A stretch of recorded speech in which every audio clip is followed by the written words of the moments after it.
Hey, I'm glad you're watching. This month, I am talking about the power of now, about doing things now. Stop putting things off. Stop delaying your dreams, your goals, your freedom. Stop just procrastinating, basically. That's what we're talking about, conquering procrastination. You know, I said in the first podcast that I believe laziness and procrastination will be one of the biggest regrets of our lives if we don't wake up and get serious about what God's called us to do. You know, there may be things in your life, I've had them in my life, and I'm still overcoming certain things where you just keep putting them off. And sometimes you don't even know why. Why do I keep putting that off? Because it is important to me, but why do I keep putting it off? Well, in this new message, I just shared this recently on the power of now. And I believe it's going to help you realize why psychologically you may procrastinate on some things and not on other things. There are reasons psychologically why we do that. You know, there's so many reasons. I'm not going to go into it right now. But I do want you to think about, in the Bible, do you remember the story of Pharaoh? When Moses was sent by God to tell Pharaoh to let the people go, to set them free from Egypt. You know, and Pharaoh was mean and arrogant, and Moses just kept going back to Pharaoh and saying, let my people go, let my people go. And Pharaoh wouldn't. He just kept refusing and refusing. Well, finally, God sent all these different plagues down on the people to try to prove how serious he was about this. And the plagues were all different kinds of things. I mean, one of them was the rivers filled with blood, as if that wouldn't make you nauseous enough to let the people go. Then there were dead animals everywhere. Then there were boils on their body. Then there was a plague of lice and flies and insects of all different kinds, you know, that just covered the land. I mean, we've had cricket infestations here in Texas, and I remember one summer it being so disgusting, and especially back in the early 90s when my bangs were about this high, you know, or my hair out like this. There were flying crickets, and they would like land in my nest, you know. But I mean, it's disgusting. I remember going through a drive-thru at Kentucky Fried Chicken, and you could hear the crickets crunch as you rolled over them.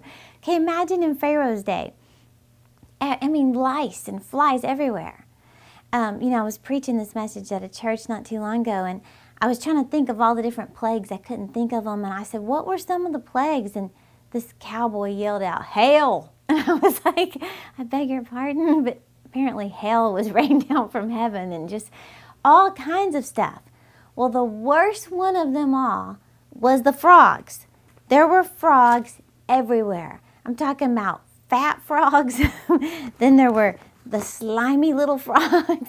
Frogs everywhere. I mean, the Bible talks about how they were everywhere. They were in the kitchen. They were in the bed. They were in the bathtubs. They were in the refrigerator. They were everywhere.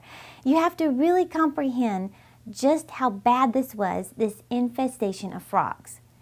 Imagine being so miserable. I mean, we have frogs sometimes in the summer that show up on our back porch because we have water back there, a little pond area, and all these frogs, and you can just hear them, and they're loud, and sometimes it just creeps you out because you'll walk and you'll see one jump, and maybe late at night and you see them jumping, and it just kind of gives you the creeps.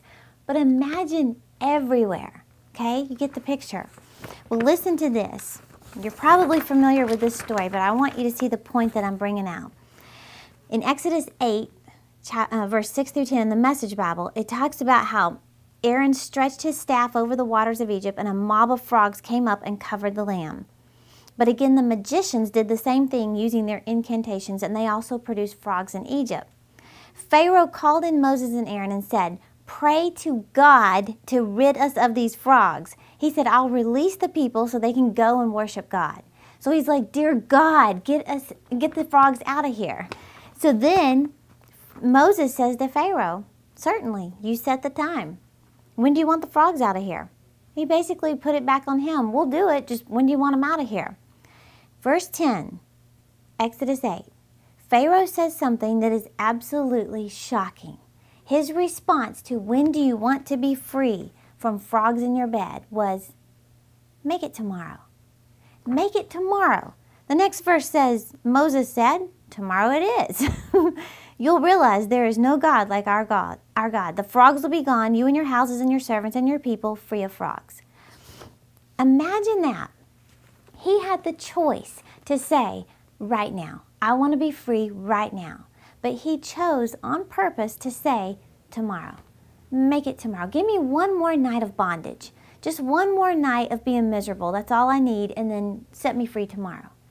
Well, you know, we look at that, and I remember as a little girl, my dad preaching that message, and I thought, I don't understand, that's crazy. But then, think about the areas in your life, and I've had them in my life, where we put off our deliverance one more day. We put off our freedom, whatever it is, you keep putting it off. Or maybe you have something in your life that you know it's important. You know it's very important that you get this done. But you just keep saying, I'm going to do it tomorrow. I'm going to get serious about it tomorrow. Well, you know, God is saying now. The Bible says now faith is.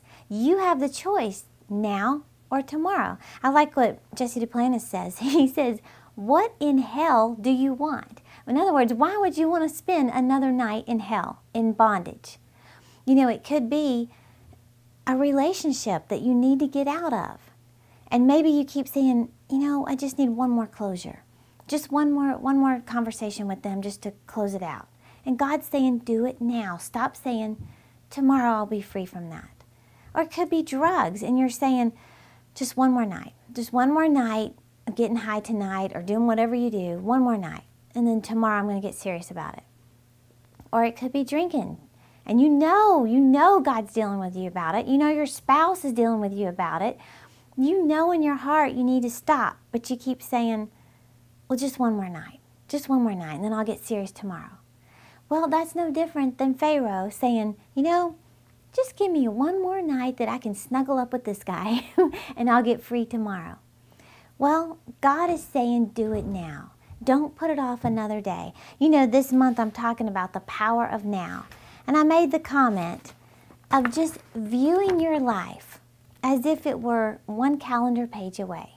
If you knew you had 30 days left to live, 30 days to make some really good choices in your life, what would it be? And you know, I don't necessarily have to be discussing big life or death decisions here, but what I want you to realize is when you stop procrastinating in the small areas of your life, it's going to build your confidence to start going after those bigger dreams and goals that you'll stop procrastinating on. So if you can start mastering it down here on, okay, I'm going to go open the savings account. I'm going to start paying off that debt. I'm going to stop procrastinating. I'm going to go get the health checkup I've been putting off year after year.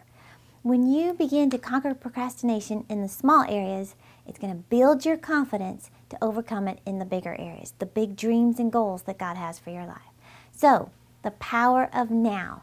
Do whatever it is that God's telling you to do, and do it today. Thank you for watching. I'll see you next week.